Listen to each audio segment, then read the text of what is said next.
Hello, my name is Margaret Berg. I am from Plainfield, Illinois, and I am a student at Grand Canyon University in the Masters of Education and Special Education program online. In this video, I will first be discussing the roles of the educator, the expectations set for these roles, and how they contribute to furthering the profession. From there, I'll move on to what dispositions I believe that I hold that will make me a successful educator, and areas that I also need for improvement. Lastly, discussing the effects of personal biases on student and student expectations. Being an educator, what does it mean? It means having a passion for learning and a strong dedication to our students. With this comes the understanding of our students as individuals and knowing that all these students have a capacity for learning. Educators can do so by making sure they create a warm and inclusive environment.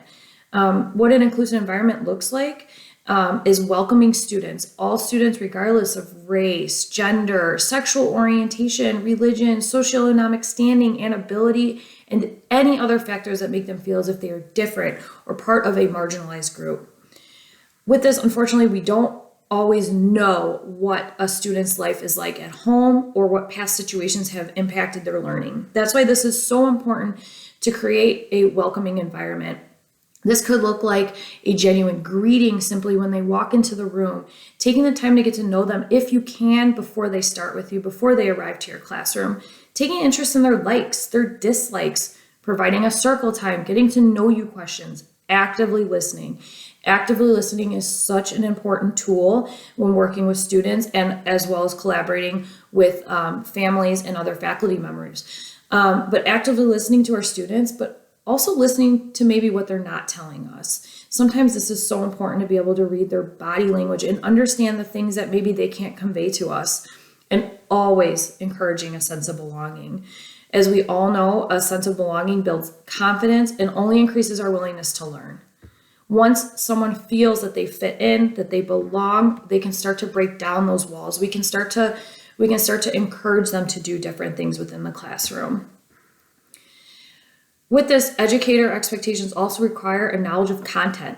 It's one thing for an educator to know a subject, and it's another for them to be able to teach and provide instruction so that the learner can also understand the content in order to develop critical thinking skills, connect concepts, and apply this information to real-world situations. I can be a mathematician, but if I cannot teach my students simple 2 + 2 and the underlying concepts behind it and how and allow them to process this information correctly, it is of no benefit to them. With this is also important for assessment and developing goals. Teachers can better differentiate and provide modified lessons and utilize the right accommodations once we've taken the time to understand what it is that they need. Most importantly, educators must be able to collaborate with their coworkers. As I just spoke about a few minutes ago, this includes paraprofessionals in the room, administration, school specialists, and families, and any other parties actively involved with the education of the student. Overall, educators need to have a passion, not just for what and how they teach, but why. Why do you teach? What is the importance of it? I know that my reasons for teaching have been from working with students who have been otherwise deemed as, struggling or unwilling to learn. And unfortunately, some people may not have had the time or have had the supports in place in order to appropriately help them. And what I've seen at where I have been placed is these students develop so well socially, emotionally, and academically after you've been able to collaborate with your team. This is given such insight at how working positively with others within your field can help support students in order to have them grow in all facets of their life.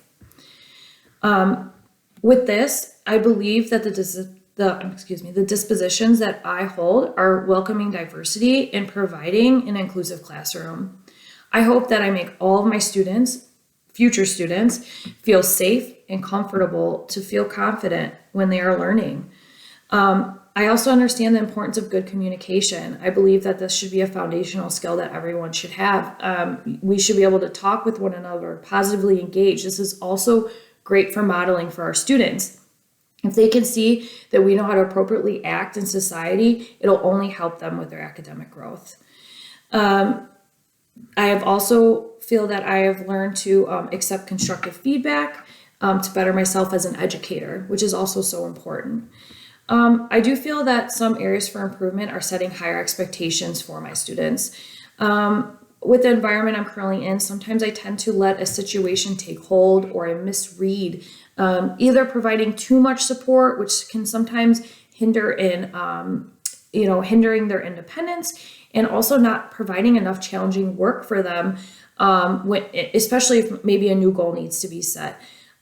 This tends to happen with fear of creating any difficult behaviors or causing classroom disruptions. With this actually goes really well with teacher expectations of the student and any biases the teacher may hold.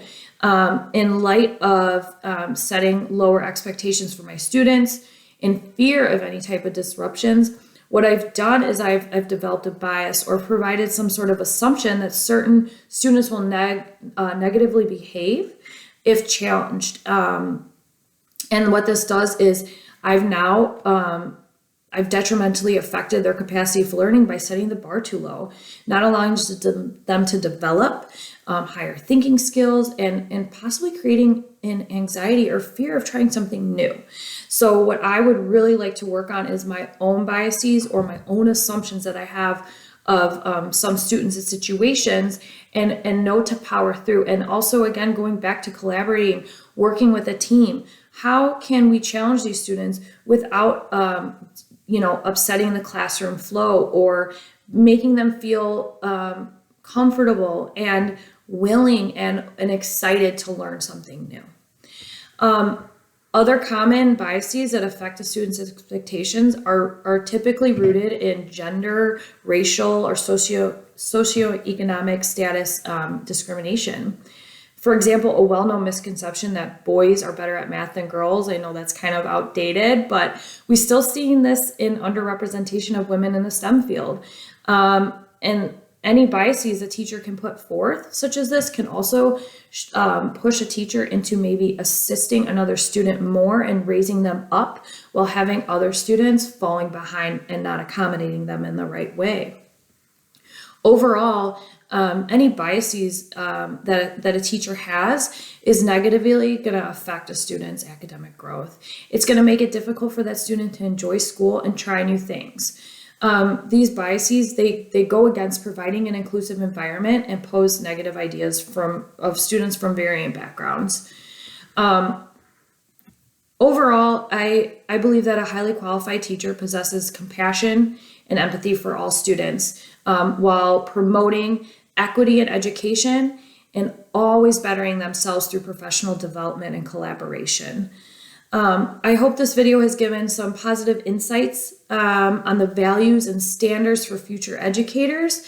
I know that I am excited to continue my education and keep learning and always improving. Thank you for listening, and good luck on your educational journey.